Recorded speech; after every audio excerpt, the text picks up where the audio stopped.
Diagonal matrix, dear students आज हम बात करेंगे कि मैट्रिक्स डायगोनल कब होगा। ठीक है, अब इसके लिए जो फर्स्ट कंडीशन है किसी भी मैट्रिक्स के लिए डायगोनल होने के लिए वो ये है जी मैट्रिक्स स्क्वायर मैट्रिक्स होना चाहिए, यानी कोई भी रेक्टेंगुलर मैट्रिक्स डायगोनल नहीं हो सकता। ठीक है, हम बात करें स्क्वायर मैट्रिक्स जो है वो डायगोनल होगा, कब होगा वो अभी हम देख लेते हैं। जैसा कि अगर लेट्स से मैं अगर एक स्क्वायर ड्रॉ करता हूँ, ठीक है, सबसे पहले स्क्वायर मैट्रिक्स की बात की तो हम यहाँ पे स्क्वायर ड्रॉ करते हैं। ठीक है, मैं डॉटेड लाइन में ड्रॉ कर रहा हूँ।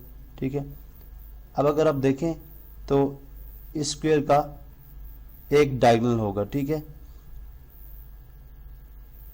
ठीक है, अब ये बेसिकली इसको हम कह रहे हैं डायगोनल। अगर लेट्स से यहाँ पे मैं कुछ एंट्रीज लिख देता हूँ 4 5 6। ठीक है, अब इसके ऊपर भी कुछ एलिमेंट्स आ रहे हैं, नीचे भी कुछ एलिमेंट्स आ रहे हैं।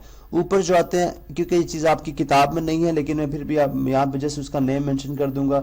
ऊपर जो एलिमेंट्स आ रहे हैं वो तमाम के तमाम जीरो होने चाहिए। ठीक है, और अगर आप ऊपर वाले एलिमेंट्स को देखें तो ये किस्म की एक ट्रायंगल बना रहे हैं, इसलिए हम इनको, ये बात अगली क्लास में पढ़ेंगे जाके आके, इनको अपर ट्रायंगुलर बोलते हैं। ठीक है, और इसी तरह जो लोअर 0 0 आपने पुट करने हैं रिमेनिंग एलिमेंट्स के अंदर, तो अगर आप देखें तो ये भी एक ट्रायंगल बनती है, तो इनको हम लोअर ट्रायंगुलर बोलते हैं। ठीक है, तो आपने देखा कि अगर डायगोनल एंट्रीज जो हैं वो नॉन जीरो हो या कोई एक and diagonal entry non zero हो, और अपर ट्रायंगुलर और लोअर ट्रायंगुलर में आपके पास जो एलिमेंट्स हैं वो 0 0 हो, तो वो मैट्रिक्स कहलाएगा हमारा डायगोनल मैट्रिक्स। ठीक है, यानी अगर डायगोनल के ऊपर वाले तमाम एलिमेंट्स सारे के सारे 0 हो, डायगोनल के लोअर एलिमेंट्स भी 0 हो, ठीक है, और डायगोनल की जो एंट्रीज डायगोनल वाली पोजीशन पे हैं उनमें से कोई एक एंट्री नॉन जीरो हो, तो वह कहलाएगा हमारा स्क्वायर मैट्रिक्स। जैसे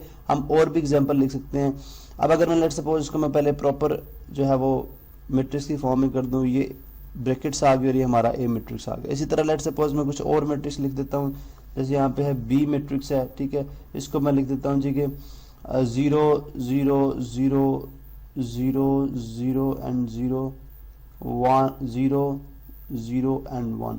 अब आप देखें ये भी एक डायगोनल मैट्रिक्स ही है, क्योंकि मैंने बोला था कि कम से कम एक। ठीक है, मैंने इस डेफिनेशन के अंदर ये बात की थी कम से कम एक, तो अगर आप देखें तो ये हमारा डायगोनल है। ठीक है, अब इसके अंदर जो जो एंट्री आपकी थर्ड रो और थर्ड कॉलम के अंदर है वो 1 है, वो नॉन जीरो है, इसलिए डायगोनल एंट्रीज में कम से कम एक एंट्री का नॉन जीरो होना और ऊपर वाली तमाम जीरो एंट्रीज और नीचे वाली तमाम जीरो एंट्रीज के साथ जो भी मैट्रिक्स बनेगा वो हमारा डायगोनल मैट्रिक्स कहलाएगा। अगर आप देखें तो ये स्क्वायर बी है। ठीक है, क्योंकि इसका ऑर्डर 3/3 है।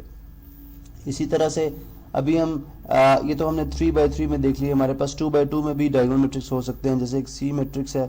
ठीक है, जैसे इसको मैं लिख सकता हूँ जी कि 1 0 0 4। अब ये भी एक डायगोनल मैट्रिक्स, अगर आप देखें तो इसकी डायगोनल एंट्रीज जो हैं वो नॉन जीरो हैं और ऊपर नीचे वाली तमाम जो रिमेनिंग एंट्रीज हैं वो जीरो हैं। ठीक है, इसलिए हम इसको भी डायगोनल मैट्रिक्स बोल सकते हैं। तो आपने देखा जी डायगोनल मैट्रिक्स की जो डेफिनेशन हमारे पास आती है वो कुछ इस तरह से है कि कोई भी मैट्रिक्स जो है, कोई भी मैट्रिक्स है वो डायगोनल मैट्रिक्स उस सूरत में होगा जब उसकी डायगोनल में कोई एक एंट्री नॉन जीरो होगी। नॉन जीरो से मुराद के वो जीरो नहीं होगी।